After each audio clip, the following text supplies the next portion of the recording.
all you white boys lost control of your women, and now they won't accept multiple wives anymore. We're only halfway through this tweet. All you white boys lost control of your women. Boom. Roasted. He got us. He got us. We've lost control of our women. Andrew Tate has become, world famous. At one point, he was the most Googled man on earth. We've talked about Tate before on the podcast, trying to understand him. Is he good for society? Is he bad for society? Many people see him as a grifter. He has a program he sells constantly called Hustles University. A shout out to CoffeeZilla. If you know CoffeeZilla, he has a YouTube channel where he exposes scam artists. And about a year ago, he did a whole thing on Hustlers University, just showing it for the scam that it actually is. Tate does this thing where like 3 or 4 years ago, he's bragging about tricking women into working on webcams for him and then taking all of their money from them. And then when he gets called on it, he's like, oh, that was a joke. That's just part of my personality. And sometimes when someone shows you who they are, you just have to believe them. So why is Andrew Tate so popular? And why do so many men listen to him and young men pay attention to him? And I think that Andrew Tate has largely gained legitimacy through his keen knack for diagnosing issues in our culture. He is really good. He's a great orator. You have to give him that. He's passionate. He overpronounces all of his words, and he's shirtless, all the time. He was a kickboxer. He has a bad boy image, I guess, but he diagnoses issues quite well. He talks about the dangers of the feminization of men in our culture. He talks about, government oversight and overreach. He's actually pretty eloquent, and he makes these passionate appeals and does a good job of saying, this is what's going wrong. And that's part of helping to bring change. The problem is he then prescribes absolute poison as the cure. It does take skill. So I want to give him his props. It does take skill to diagnose issues. But if you're going to be a critic, be a critic. If you're going to be someone who helps and who brings change, then you have to not just give a diagnosis, you have to give a prescription.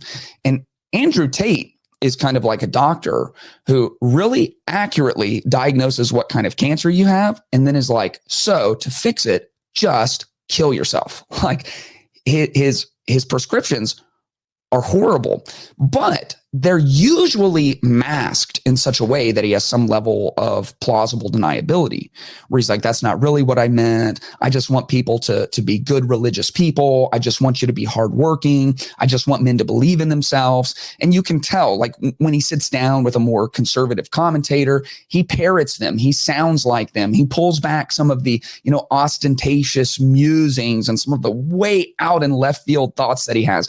Every once in a while, the veneer comes off. And when someone tells you who they are, you should pay attention and you should believe them. So he put up a tweet about a week ago, and this has a lot of language in it. So I'm going to be censoring in real time. But even with the censoring, it's kind of rough. Like if you're listening to this with your little kids in the car, save this segment for later or use your best judgment. But here's his tweet. I may read all of it. I may not. It's a long tweet. So we'll see how it goes. Here's Andrew Tate. This is to white men. Dear white men, you're effed. Wow. So starting off strong. You're being replaced because none of you have children. Even those of you complaining, doesn't say complaining, about the replacement online, like little girls, don't find the gumption to go and procreate. Doesn't say procreate. I see white men bragging about having 5 kids as if it's an achievement. LOL. 5? LOL. By the way, I don't know what LOL means. Laughing out loud. It's double out loud. Is this like how 2 negatives equal a positive? Are you really laughing to yourself? Only 5 kids per year, right? He asks rhetorically. Oh, Andrew Tate says, all you white boys lost control of your women, and now they won't accept multiple wives anymore. We're only halfway through this tweet. All you white boys lost control of your women. Boom. Roasted. He got us. We've lost control of our women. I've been saying this for years. Now they tell you they don't want any more kids. One's enough. Needs to work on his grammar.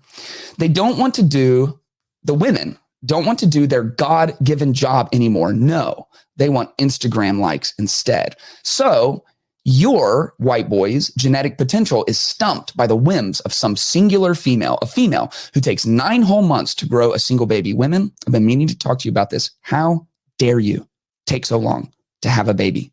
9 months, cut it in half, and then cut that in half. And then we'll talk. A female who takes 9, he's like mad at biology right now. I'm literally so confused. A female who takes 9 whole months to grow a single baby. Other races, this is so racist. Other races have multiple ovens for bread. He's talking about women. Other races have multiple ovens for bread. We're not cucked. I don't know if that's a bad word. Some B word women is screaming at you about loyalty, and you're sitting there saying, yes, baby, masturbating to porn when she's asleep, or maybe cheating with a side girl. Oh no, I couldn't get another woman pregnant. My wife would kill me. Total effing losers. Soon your race will be nothing more than a few pages in a history book. A lesson on what happens when you F the female psyche so hard they're obsessed with money and social media, as opposed to being one of many baby factories. Women, baby factories for a king. 30 children minimum for the Dons. White people, go talk to your best friend, in quote, wife about what to do this weekend. Maybe you can take a nice walk around IKEA. Well, let me tell you something, Andrew Tate. Maybe I will. Wow. I mean, my goodness. So I don't know what happened here where just the veil was totally lifted for a minute and he put this out on social media that people could have forever as evidence of like, okay, this is who this guy is, right? We're all seeing this. And he's like so good. He's so good at diagnosing. There's a lot of problems with the later waves of feminism for sure. Men have been almost completely emasculated for sure. People are not getting married and they are not having kids. That's a problem for sure. We've talked about that. We don't have an overpopulation problem. We have a dying population problem, especially in the West. So is this the prescription? Have multiple wives, which is illegal in most countries, or have just a bunch of women, have a harem of women, have a bunch of kids, which no one actually knows if Andrew Tate has kids or not. Nobody knows this. He says he's got, dozens of kids or whatever. Nobody knows, right? So there's no evidence of this. Maybe he does.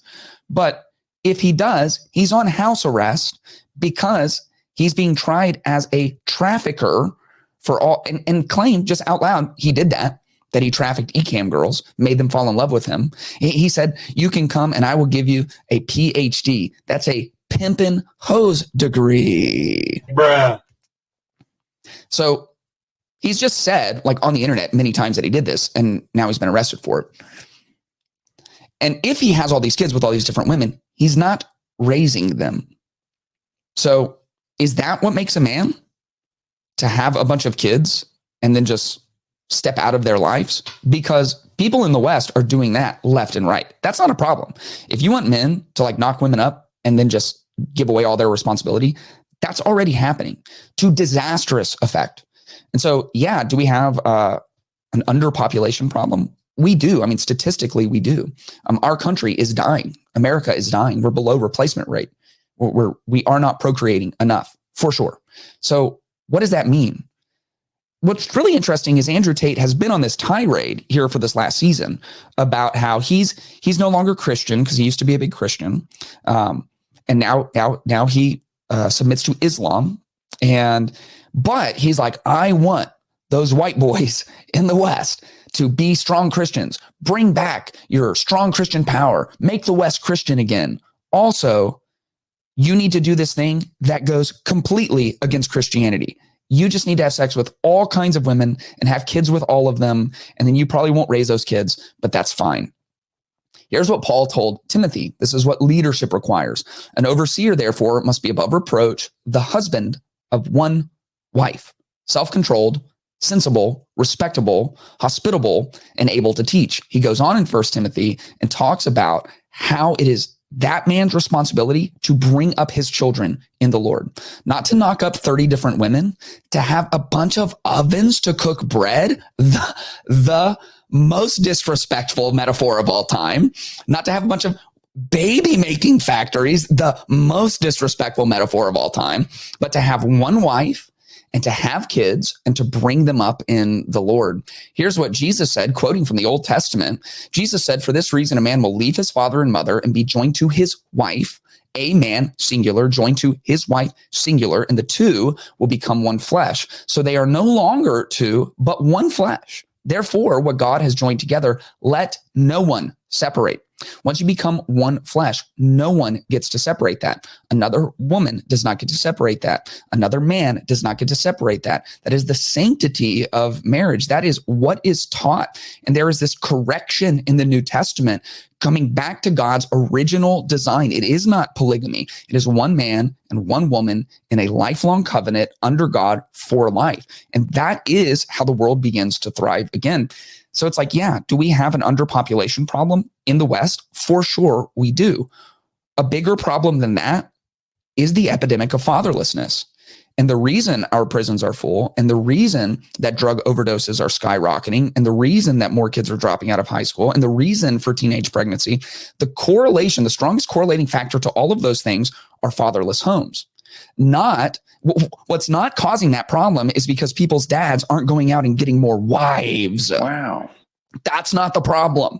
The problem is that dads aren't at home with their one wife, raising the kids that God gave them and raising them up in the Lord to follow strongly, be disciplined in order to follow God with their whole heart. That is the actual problem.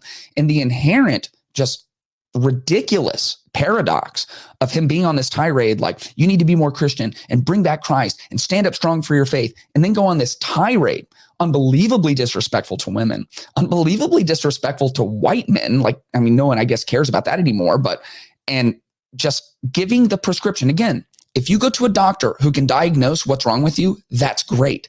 As long as then they don't prescribe arsenic in order to heal it. As long as they can't accurately diagnose that you have a bunion and then prescribe amputation, right? It's like a good diagnosis has value. Critics have some level of value, but critics who also think they're revolutionaries can be very, very dangerous. If you can't criticize and then put forth a prescription that actually meaningfully addresses the problems that you are diagnosing, then just diagnose them and shut your mouth. Andrew Tate is a grifter. He has done some things that feel very empowering to young men by diagnosing problems and saying things that are good, like you need to work hard and you should believe in yourself and you should wake up early and you should put a plan together and strategize for it. But then the way to do that is to join Hustlers University and give him $50 a month for you to just basically learn a bunch of pyramid schemes that are going to ruin your life. And by the way, once you're in there, you have to post about him all the time on TikTok and Instagram to confuse other sad, young, probably fatherless young men to come into that program as well. The real answer was laid out for us by just following the biblical ethic. What he's saying that's right, that is actually correct, is if we want to see our country come back to a place of health and to be thriving again, then we have to begin submitting ourselves to the biblical prescriptions given to us by the Holy Spirit, inspired word of God. But he's saying do that, and then his prescription is to go the exact opposite of that. And we should be aware of that, and we should be on alert about that, and we should reject that with everything we have. If you enjoyed this video, make sure you are subscribed so you can stay up to date with all new content. And if you want early access, exclusive content, and monthly live Q&As, make sure to check out patreon.com/ClaytonTyner.